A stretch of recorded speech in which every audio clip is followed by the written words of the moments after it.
نحمده ونستعينه ونستغفره ونؤمن به ونتوكل عليه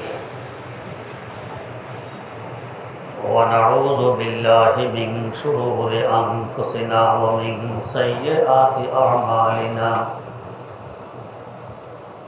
من يهده الله فلا مضل له ومن يضلله فلا هادي له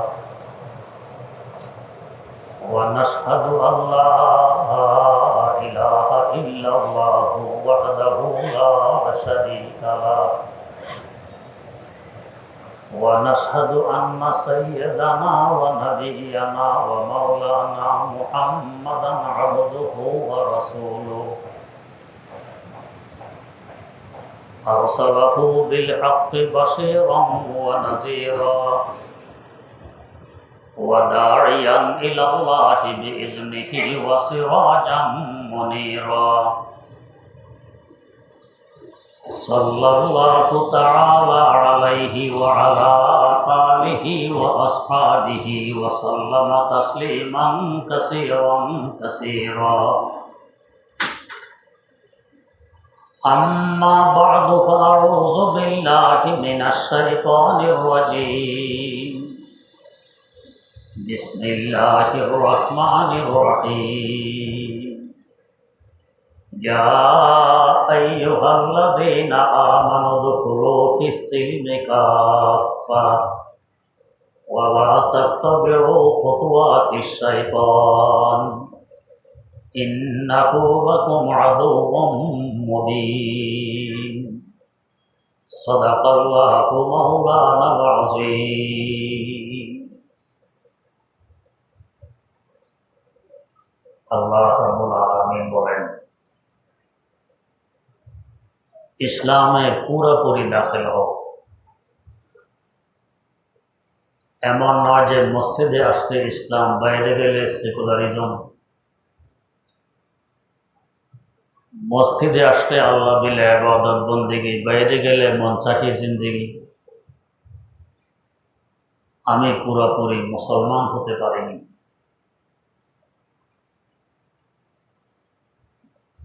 আমরা সাধারণত যারা কোরআন সুন্নাহ নিয়ে লেখাপড়া করিনি, এরা অনেকেই ইসলামকে খ্রিস্ট ধর্মের সাথে তুলনা করে ভুল বুঝাবুঝিতে লিপ্ত। খ্রিস্ট ধর্ম এবং ইসলাম ধর্মে মোটেও মিল নেই। খ্রিস্ট ধর্মে গির্জা আসলে কিছু দিন ধর্ম, এটাও এখন নেই, বাইরে তো মোটেও নেই। ওদের নিয়ম নীতি ছিল, খ্রিস্ট ধর্মের কিছু ধর্মগুরু, এরা সাহেবে শরীয়ত, এরা হালালকে হারাম, হারামকে হালাল করতে পারে। তাদের আকীদা, তাদের ধর্মগুরুদের শ্রেণী বিন্যাস আছে যা আমাদের এখানে নেই। গোটা খ্রিস্টান বিশ্বের সবচেয়ে বড় ধর্মগুরুকে বলে পোপ কিংবা পাপায়ে আজম। পোপের নিচে সুকুফ, বহু বচন বলে আসকুফ, এর নিচে বিতরিক, বহু বচন বলে বাকারেকা, এর নিচে বিশপ, এর নিচে কার্ডিনাল। শ্রেণীবিন্যাস। সর্বোচ্চ ধর্মগুরু পোপ, সর্বনিম্ন ধর্মগুরু কার্ডিনাল। পোপ মারা গেলে আরেক নতুন পোপ নিযুক্ত করবে কে? এ দায়িত্ব মধ্যখানের কোনো ধর্মগুরু পালন করতে পারে না, করবে সর্বনিম্ন ধর্মগুরু কার্ডিনাল। 70 জন কার্ডিনাল মিলে যাকে পোপ ঘোষণা দিবে সে পোপ নিযুক্ত হবে। তাদের আকীদার বিশ্বাস, পোপ মাসুম আনিল খাতায় ও জম্ব হয়, পোপের কোনো গুনাহ খাতা নেই, পোপ হয় মাসুম, বেগুনাহ, নিষ্পাপ। নবীদের ব্যাপারে আমাদের মুসলমানদের যে আকীদা, পোপদের ব্যাপারে খ্রিস্টানদের সেই আকীদা। আগের পোপে যদি কোনো কাজকে হারাম বলে থাকে, পরের পোপ এসে ওই কাজকে হালাল করার অধিকার রাখে। আগের পোপ যদি কোনো কাজকে হালাল বলে থাকে, পরের পোপ এসে এটাকে হারাম করার অধিকার রাখে। তাদের আকীদা বিশেষ। আশ্চর্য হবেন, খ্রিস্ট ধর্মের 30তম পোপ, তার নাম হলো জন পল। এই নামে আরও পোপ অতিবাহিত হয়েছে। তো 30তম পোপ জন পল, সে ছিল একসময় জলদস্যু। সাগরের জাহাজ ডাকাতি করত, মানুষ খুন করে মাল লুটতরাজ করত, জলদস্যু। তার আগের পোপ মারা গেলে 70 জন কার্ডিনাল মিলে একে এনে পোপ ঘোষণা করে। একটু আগে জলদস্যু খুনি, এখন সে গুনাহ খাতা থেকে পুত পবিত্র, তার কোনো গুনাহ নেই, সে মাসুম। তাদের প্রথম আকীদা বিশ্বাস ছিল পোপদের ব্যাপারে। পোপ যদি কারোর জন্য আল্লাহ পাকের কাছে সুপারিশ করে, এই সুপারিশ গ্রহণ করতে আল্লাহ পাক বাধ্য। তাই কেউ মারা গেলে এরা পোপের ধর্ণা দিত, আমার আব্বা মারা গেছে, আম্মা মারা গেছে, সুপারিশনামা চাই। এই সুযোগে পোপ বড় বড় অঙ্কের পয়সা দাবি করত, পয়সার বিনিময়ে সুপারিশনামা গ্রহণ করত। আর এখন তাদের আকীদার বিশেষ, ক্ষমা করার অধিকার এই পোপের। পোপ যদি কোনো জঘন্যতম পাপীকেও ক্ষমা করে দেয়, সে ক্ষমাপ্রাপ্ত হয়ে যাবে, আল্লাহ পাক তাকে আর কোনো আযাব দিবেন না, শাস্তি দিবেন না। তাই এখন মারা গেলে পোপের কাছে গিয়ে ধর্ণা দেয় মাফি নামার জন্য। আগে দিত সুপারিশ নামার জন্য, এখন দেয় মাফি নামার জন্য। এই মাফি নামার মূল্য বাড়তে বাড়তে বর্তমানে 1 লক্ষ পাউন্ড পর্যন্ত উঠেছে। কেউ মারা গেলে 1 লক্ষ পাউন্ড দিলে পোপ এর বিনিময়ে মাফি নামা দিবে। এটা তাদের কফিনে দিয়ে দেওয়া হয়, আল্লাহ তাকে আর কোনো শাস্তি দিবেন না, যেহেতু পোপ ক্ষমা করে দিয়েছে। এই পোপেরা ছিল বিজ্ঞানের চরম বিদ্বেষী। যদি শুনত কোনো বৈজ্ঞানিক কোনো নতুন কোনো থিওরি সামনে নিয়ে এসেছে, কোনো কিছু আবিষ্কার করেছে, তার বিরুদ্ধে ফতোয়া দিয়ে দিত। বহু বিজ্ঞানীকে খ্রিস্টান বিশ্বে আগুনে জ্বালাইছে, শুলিতে চড়তে হয়েছে পোপের ফতোয়ায়। এতে করে কঠোরতা বাড়তে বাড়তে একসময় এটা বাস্তব হয়ে যায়। কোনো বানকে যদি আপনি বেশি কষান, কষতে কষতে এক সময় ছেড়ে যায়, ঠিক না? তাই মধ্যম পন্থা অবলম্বন করতে হয়। একেবারে ঢিলেও দেওয়া যাবে না, একবারে কষানোও যাবে না। ইসলাম এই মধ্যম পন্থা অবলম্বনকারী একটি দিন। আল্লাহ পাক আমাদের ব্যাপারে বলেছেন, তোমাদেরকে আমি উম্মতে ওয়াসাত, মধ্যম পন্থা অবলম্বনকারী উম্মত বানিয়েছি। বাড়াবাড়িয়ে করবে না, ছাড়াছাড়িয়ে করবে না। তো খ্রিস্টান বিশ্বে চলছিল বাড়াবাড়ি, কিন্তু পোপের বিরুদ্ধে মুখ খুলবে সাহস কারো ছিল না। খুললেই তো হয় শুলিতে, না হয় আগুনে। কিন্তু কতদিন ধরে রাখা যায়? জুলুম অত্যাচারের একটা শেষ থাকে। গত তাফসির, আগের তাফসিরে একটি কথা বলেছিলাম। হযরত শাহ আতাউল্লাহ বুখারী রাহিমাহুল্লাহু তাআলা বলেন, সারা জীবন 2 জন মানুষ খোঁজ করেছি, পাইনি। সারা জীবন 2 জন মানুষ খোঁজ করেছি, পাইনি। কে এই 2 জন? একজন হলো জালেম, জুলুম করেছে, দুনিয়াতে তার সাজা হয়নি, এমন কোনো জালেম খুঁজে পাইনি। আখিরাতে তো হবে, দুনিয়াতেও হয়ে যায়। আল্লাহ পাক অন্য জালেমদেরকে শিক্ষা দেওয়ার জন্য ব্যবস্থা নেন, জালেমের সাজা দুনিয়াতে হয়ে যায়। তো এমন জালেম খুঁজে পাইনি যে জুলুম করেছে, দুনিয়াতে তার সাজা হয়নি, বেঁচে গেছে, এমন জালেম পাইনি। আরেকজন হলো দান করতে করতে গরিব আর ফকির হয়ে গেছে, এমন লোক পাইনি।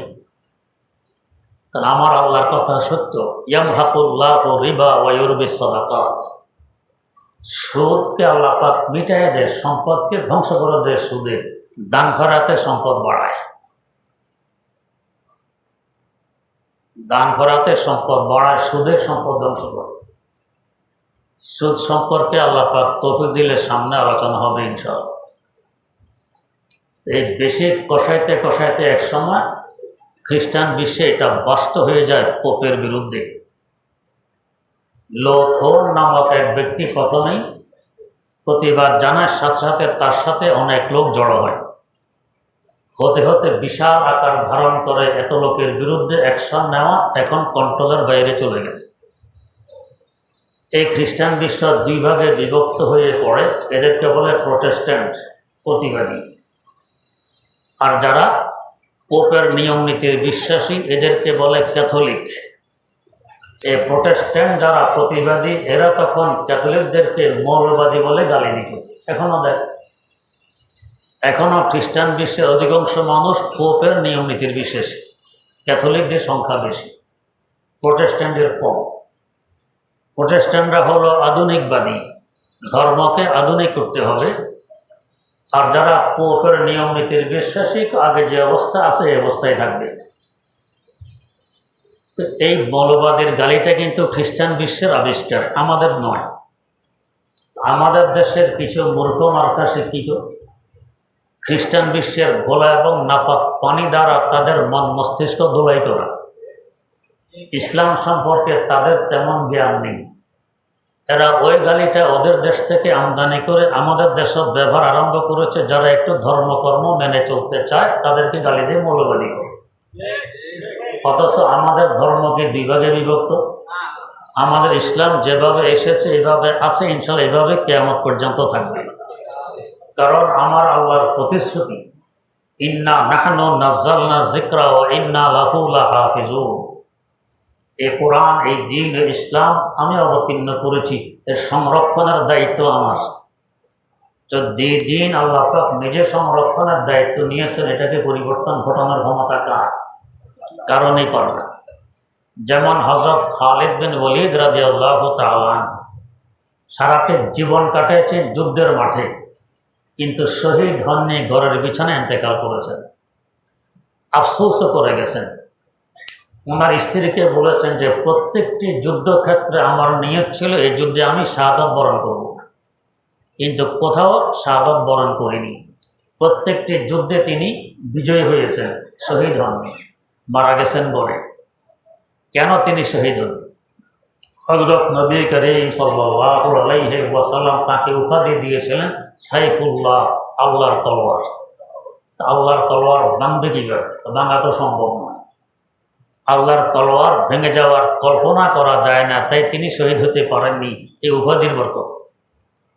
তো তেমনিভাবে যে ইসলামের হেফাজতের দায়িত্ব আল্লাহ পাক নিজ কুদরতি হাতে নিয়েছেন, তা পরিবর্তন করবে, দুই ভাগে বিভক্ত করবে, এই ক্ষমতা দুনিয়ার কারণে তা পারবে না। তো কিছু মানুষ আছে ইসলামকে মডার্ন বানাইতে হবে, আধুনিক বানাইতে হবে। আধুনিক বানালে এটা কি ইসলাম থাকবে? যারা এই বিশ্বাসী, এদের ঈমানে এরা কাফের।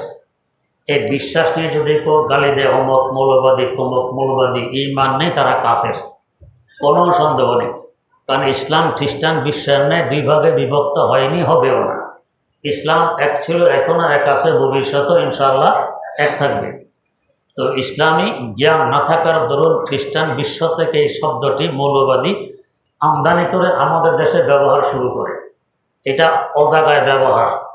এখানে কেউ পুরানো নিয়মনীতির বিশ্বাসী, কেউ নতুন নিয়মনীতির বিশ্বাসী, এটা ইসলামে সম্ভব নয়। ইসলাম যেভাবে 1450 বছর আগে তরতাজা ছিল, এখনও তরতাজা আছে, কিয়ামত পর্যন্ত তরতাজা থাকবে। এটা ইসলামের বৈশিষ্ট্য। এই যে আমরা প্রতি নামাজে সূরা ফাতিহা তেলাওয়াত করি, দৈনিক কতবার? ফরজ পড়ি 17 রাকাত, সুন্নতে মুআক্কাদা পড়ি 12 রাকাত, বিতির পড়ি 3 রাকাত। এই মোট হয় 32 রাকাত, কমাস কম তো দৈনিক পড়ি। এই 32 রাকাতে 32 বার সূরা ফাতিহা পড়ি। আজ পর্যন্ত কোনো মোমেন মুসলমানের মুখে শুনেছেন যে আর কত পড়বো, এটা ভালো লাগে না? শোনাননি, শুনবো না। যত পড়বেন ততই স্বাদ বাড়বে, মজা বাড়বে। এটা ইসলামের বৈশিষ্ট্য। যত দিন যাবে ইসলাম তত নতুন হবে, এটা পুরাতন হওয়ার নয়, এটা তাজা থাকবে, বাসি হবে না। তাই ইসলাম দুই ভাগে বিভক্ত হওয়ার প্রশ্নই আসে না। যাই হোক, তো খ্রিস্টান বিশ্ব এভাবে দুই ভাগে বিভক্ত হয়ে পড়ে। তা যারা ক্যাথলিক পুরানো নিয়ম নীতির বিশ্বাসী, এরাও মনে করে গির্জা আসলে ধর্মকর্ম আছে, বাইরে ধর্মকর্ম নেই। এখন গির্জাও নেই। আমাদের মুরব্বী ছিলেন হযরত প্রফেসর হামিদুর রহমান রহমতুল্লাহ আলাইহি, উত্তরায় থাকতেন, গত বছর ইন্তেকাল করেছেন। বুয়েটের প্রফেসর ছিলেন, কিন্তু নিজে কোনো ঘরবাড়ি করেননি। পাঁচটি ছেলেকে বড় বড় আলেম বানিয়েছেন, তাদের কোনো ঘরবাড়ি নেই। নিজের পৈতৃক সম্পত্তিতে যে ঘরবাড়ি ছিল মুন্সিগঞ্জ, এটাকেও মাদ্রাসার জন্য ওয়াকফ করে মাদ্রাসা বানিয়ে গেছেন, কিছু রেখে যান। ইন্তেকাল যখন হয়, উত্তরায় তার জানাজা হয়েছিল, আমরাও ছিলাম জানাজায়। অসংখ্য মানুষ তার জানাজায়। মানুষ বুঝতে পেরেছে যে একজন দিনদার মুত্তাকি পরহেজগারের সম্মান আর ইজ্জত কি পরিমাণ। দুনিয়াটা লাগাত এইভাবে দেখায়। এক একজন বড় আলেমের ইন্তেকালে তার জানাজায় অসংখ্য মানুষের সমাগম ঘটে। চতুর্দিকে তাকাইলে যেন নূর আর নূর ভাসে, সাদা জামা, সাদা টুপি, নূর। আর ব্যতিক্রম কেউ মারা গেলে হয়তো একদৃশ্য মানুষ দেখা যায়, মাথা সব আলকাতরা নেই, কালো দেখা যায়। আর ভিতরগত অজু আছে না আছে আমরা তো আর দেখিনি, জানাজা পড়ে। যাই হোক, ইসলাম আর অন ইসলামের ব্যবধান হইল এই। তো শুধু মসজিদে আসলে ইসলাম, বাইরে গেলে ইসলাম নয়। ইসলাম এমন দিন নয়, ধর্ম নয়। মসজিদে যেমন ইসলাম, বাইরেও তেমন ইসলাম। কিন্তু কেন আমরা এটাকে ভাগ করতে চাই? তো প্রফেসর হামিদুর রহমান সাহেব রহমতুল্লাহ আলাইহি একসময় লন্ডন লেখাপড়া করেছেন। উনি একদিন শুনাইলেন, ও মাঝে মধ্যে আমাদের বার্ষিক পোপ আসতেন দাওয়াত দিতে, ধর্মীয় কোনো অনুষ্ঠানে দাওয়াত দিতে আসতেন। কয়েকদিন পাপায়ে আজম সবচেয়ে বড় পোপ আমাদের বার্ষিকতে আসতেন দাওয়াত দিতে। বললেন যে অমুক দিন গির্জায় অনুষ্ঠান আছে, সকলের দাওয়াত। এরপরে বললেন যে এবার অনুষ্ঠানে একটি ব্যতিক্রম ধর্মী আকর্ষণ আছে। কি আকর্ষণ? অমুক ভার্সিটির সকল ছাত্রীরা এখানে অংশগ্রহণ করবে, এটা আকর্ষণ। অমুক ভার্সিটির সকল ছাত্রী এই অনুষ্ঠানে অংশগ্রহণ করবে, এটা হলো আকর্ষণ। এই ছাত্রীর আকর্ষণ দিয়ে দাওয়াত দিতে আসছে পোপ। এবারে বলেন, গির্জাও কি তাদের ধর্ম আছে? গির্জাও ধর্ম নেই, বাইরেও নেই। যাই হোক, কিন্তু ইসলাম এমন নয়। মসজিদে যেমন ধর্ম, বাইরেও তেমন ধর্ম। বাইরে যেমন ধর্ম, ভিতরেও তেমন ধর্ম। সজাগে যেমন ধর্ম, ঘুমন্ত অবস্থায়ও তেমন ধর্ম। সফরে যেমন ধর্ম, হজরেও তেমন ধর্ম। সর্বক্ষেত্রে ইসলাম দিক নির্দেশনা দিয়েছে। এমন কোনো দিক নেই যেখানে ইসলাম নির্দেশনা দেয়নি, সব জায়গায় আছে, সর্বক্ষেত্রে ইসলাম। তা আল্লাহ পাক এই খ্রিস্ট ধর্মকে সামনে রেখে আমরা অনেকে ভ্রান্তিতে থাকতে পারি। কোরআনের আয়াত নাযিল করে বুঝিয়ে দিলেন, ইয়া আইয়ুহাল্লাযীনা আমানু উদখুলু ফিস-সিলমি কাফা। ও ঈমানদার বান্দা, ইসলামে পুরোপুরি দাখিল হও।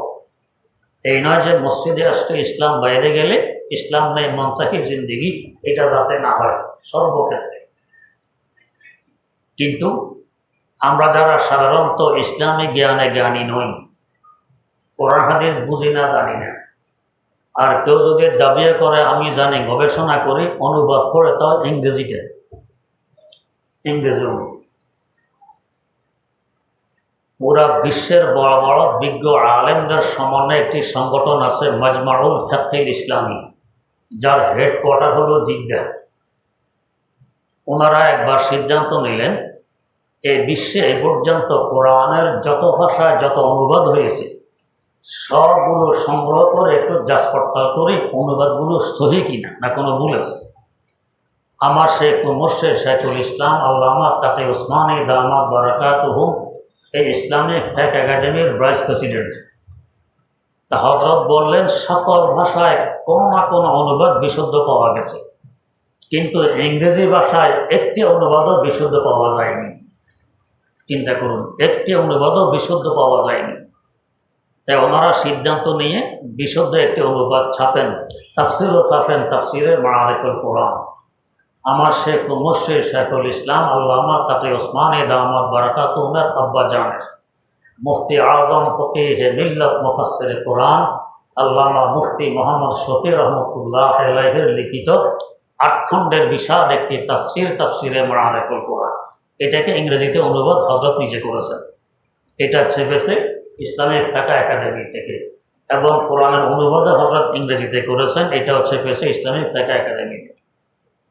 হযরত সংক্ষেপে একটি তাফসীর লিখেছেন, তাফসিরে তাওজীহুল কোরআন। তো যাই হোক, তা আমরা যারা কোরআন পড়তে জানি না, অনুবাদ পড়ি, তাও ইংরেজিতে পড়ি, তাহলে সঠিক কোরআনের জ্ঞান আমার মধ্যে আসবে কোত্থেকে? তাই নিজের মনচাহি অনুবাদ একটা করে এরপরে কোরআনের উপরে বিভিন্ন প্রশ্ন, হাদিসের উপরে বিভিন্ন প্রশ্ন। যেমন একটি হাদিস আছে, আস-সালাতু মিফতাহুল জান্নাহ। গতকালকে পড়েছি এক ব্যক্তির কথা, আস-সালাতু মিফতাহুল জান্নাহ। আস-সালাত মানে নামাজ, মিফতাহ মানে চাবি, জান্নাত মানে বেহেশত। নামাজ বেহেশতের চাবি, সহজ সরল অনুবাদ, নামাজ বেহেশতের চাবি। এক ভদ্রলোক হলো হাদিস অস্বীকারী, তো তিনি হাদিসের অনুবাদ করলেন কি, নামাজ একমাত্র বেহেশতের চাবি। একমাত্র বাড়াইয়া বলতেছে হাদিসটি কোরআনের সাংঘর্ষিক, অতএব এটা মানা যায় না। কেন সাংঘর্ষিক? তো বেহেশতে যাওয়ার জন্য ঈমান লাগে, রোজা লাগে, হজ লাগে, যাকাত লাগে, সবই তো কোরআনে আছে। আর হাদিসে বলে নামাজ একমাত্র বেহেশতের চাবি, তাহলে হাদিসটি কোরআনের সাথে সাংঘর্ষিক, এটা মানা যায়। একমাত্র তিনি নিজে সংযোগ করেছেন, বাড়াইয়েছেন। হাদিসে আছে নামাজ বেহেশতের চাবি। যেমন আমরা যদি বলি আত-তাহারাত মিফতাহুস সালাত, পবিত্রতা নামাজের চাবি, তো তার মানে গোসল করলে নামাজ হয়ে গেছে। এরপরে আপনি নিয়াত করতে হবে, সূরা কিরাত করতে হবে, রুকু সিজদা করতে হবে, তাশাহুদ করতে হবে, কত দোয়া দুরূদ আছে, তাসবিহ তাহলিল আছে, সব মিলালে তারপরে নামাজ। হাদিসে তো আছে আত-তাহারাতু মিফতাহুস সালাত, পবিত্রতা নামাজের চাবি। তার মানে কি পবিত্রতা একমাত্র নামাজের চাবি? এটা হয়ে গেলে নামাজ হয়ে যাবে? হবে না। তো হাদিসে আছে আস-সালাতু মিফতাহুল জান্নাহ, নামাজ বেহেশতের চাবি। ভদ্রলোক অনুবাদ করলেন নামাজ একমাত্র বেহেশতের চাবি। এরপরে এখন প্রশ্ন, তো বেহেশতে পৌঁছতে তো আরও অনেক কিছু লাগে, হাদিসে বলে শুধু নামাজে বেহেশতের চাবি, তাহলে হাদিস কোরআনের সাথে সাংঘর্ষিক। এই হলো এই বুদ্ধিজীবী আর কোরআন গবেষকদের অবস্থা। তাই মসজিদে আসলে নামাজ কালাম আল্লাহ বিল্লাহ আছে, বাইরে গেলে মনচাহি জীবন, বাইরের এগুলো নেই। এটা একটা শয়তানি ধোঁকা। ভিতরে যেরকম ইসলাম আছে, বাইরেও ইসলাম আছে। সর্বক্ষেত্রে ব্যবসা বাণিজ্য, চাকরি বাকরি, যা কিছু আছে দুনিয়াতে, মানুষের উপরে যত অবস্থা আসে, কেউ ছেলে, কেউ স্বামী, কেউ পিতা, কেউ ধনী, কেউ গরিব, কেউ রোগী, কেউ সুস্থ, কেউ প্রতিবন্ধী, কেউ প্রতিবন্ধী নয়, কেউ চাকর, কেউ চাকর নয়, কেউ মনিব, কেউ গোলাম, কেউ ব্যবসায়ী, কেউ চাকরিজীবী। এই ধরনের যত কিছু দুনিয়াতে আছে সব কিছু আমার নবী সাল্লাল্লাহু আলাইহি ওয়াসাল্লামের উপরে ঘটে গেছে। তিনি ছেলেও ছিলেন, এতিমও ছিলেন, রাষ্ট্রপ্রধানও ছিলেন, আর্মি প্রধানও ছিলেন, প্রধান বিচারকও ছিলেন, দাঁড়িয়েও ছিলেন, সব কিছুই ছিলেন। ব্যবসা করছেন, মজদুরিও করছেন, সব কিছু করছেন। তাই তার থেকে সব কিছুর দিক নির্দেশনা পাওয়া বড় সহজ। যে কাজ করেনি ওই কাজের দিক নির্দেশনা তার জন্য দেওয়া কঠিন হয়। আর উনিতে সব মারহালা, সব স্তর প্রায় দিয়ে এসেছেন, এই জন্য তার জন্য সব কিছুর দিক নির্দেশনা দেওয়া বড় সহজ। তাই ইসলামের শুরু থেকে নিয়ে শেষ পর্যন্ত, একজন মানুষের জন্মের আগ থেকে নিয়ে মৃত্যুর পর পর্যন্ত সব কিছু ইসলাম দিক নির্দেশনা দিয়ে গেছে। কিন্তু আমাদের সমস্যা কোথায়? আমাদের সমস্যা হলো কোনো কিছু জানার এবং বোঝার মাধ্যম কি, কিভাবে বুঝবো জানব।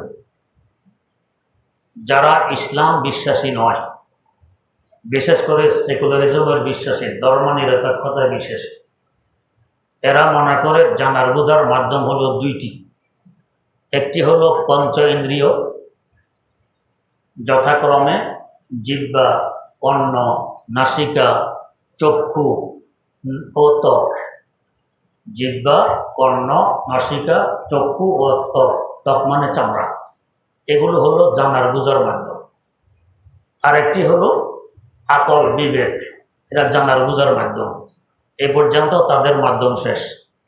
আর আমরা যারা ইসলামের বিশ্বাসী, আমরা বলি না, জানার বুঝার এবং জ্ঞান অর্জনের আরেকটি মাধ্যম আছে। একে বলে ওহী। আমরা অনুবাদ করি ঐশী বাণী। এই তিনটি হলো জানার বুঝার মাধ্যম। ওহীও একটি আছে, তারা ওহীটা মানতে চায় না। এই সমস্যা এখানেই হয়। জানার বুঝার যে তিনটি মাধ্যম, প্রত্যেকটি মাধ্যমের একটি স্তর আছে, পরিধি আছে। পরিধির বাইরে, স্তর বাইরে এরা অকেজ কাজ করতে পারে। যেমন আপনি যদি চান যে পৃথিবী ঘোরে না সূর্য ঘোরে, এটা একটা সিদ্ধান্তে পৌঁছি, বলেন তো চোখ দিয়ে পারবেন?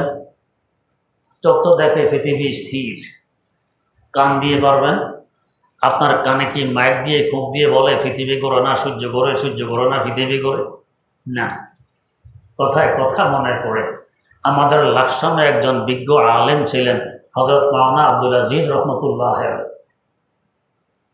তার কাছে এমন এক ব্যক্তি যারা জানা বোঝার মাধ্যমকে দুইটি মনে করে, এসে জিজ্ঞেস করতেছে, হুজুর একটি কথা জানতে এসেছি। একই কথা? ও পৃথিবী ঘোরে না সূর্য ঘোরে, আপনাদের কি মত? পৃথিবী ঘোরে না সূর্য ঘোরে, আপনাদের কি মত? হুজুর বললেন, ভাই আমার মত বলবো পরে, আপনি ঘোরেন কিনা এটা আগে আমাকে জানান। এটা কেমন প্রশ্ন? আমি ঘুরি কিনে বোঝেন নাই? কয় না বুঝিনি। তো একটু তাব্বাতিয়াদা সূরাটা পড়েন তো। এটা তো মুখস্থ নেই। তো কুল হু আল্লাহ আছে? কয় জি আছে। তো এটাই পড়েন। কুল হু আল্লাহ পড়লো, এমনভাবে পড়ছে এই পড়ার নামাজ হয় না। হুজুর বললেন, আপনি তো ঘুরতেছেন, আপনার ঘুরা আগে বন্ধ করেন, এরপরে ভিতরে ঘুরে না সূর্য ঘুরে হে চিন্তা করবেন। তো নিজের চিন্তা বাদ দিয়ে আরেকটা চিন্তা নিয়ে ব্যস্ত। তো বলেন তো সঠিক সিদ্ধান্তে পৌঁছবে কিভাবে? আগে তো নিজে চিন্তা করতে হয়। ডক্টর ইকবাল মরহুম তাই বলেছিলেন, জেসনে सूरज की शोराबों को गिरफ्तारों किया, जिसने सूरज की शोराबों को गिरफ्तारों किया, जिंदगी की तारीख को शोषण कर न सका। সূর্যের কিরণ পর্যন্ত বন্দি করতে সক্ষম হয়েছে। সূর্যের কিরণ পর্যন্ত বন্দি করতে সক্ষম হয়েছি, নিজের জীবনের অন্ধকার দূর করতে শিখিনি। কিভাবে আমার জীবন অন্ধকার দূর হবে? जिंदगी की शब तारीख को सफर कर न सका, जिसने सूरज के शोराबों को गिरफ्तार किया, जिंदगी। নিজের জীবনের অন্ধকার দূর করতে পারবো। তো আমার গুরু আগে বন্ধ করি, তারপরে আরেক গুরুর চিন্তা। তো এরা মনে করে জ্ঞান বুদ্ধির মাধ্যম মাত্র দুইটি, আর আমরা মনে করি তিনটি। এর মধ্যে ব্যবধান কি? আল্লাহ রাব্বুল আলামিন তৌফিক দিলে ইনশাআল্লাহ সামনে বয়ান হবে। সুবহানাল্লাহি ওয়া বিহামদিহি, সুবহানাকা আল্লাহুম্মা ওয়া বিহামদিক, আশহাদু আল্লা ইলাহা ইল্লা আনতা, আস্তাগফিরুকা ওয়া আতুবু।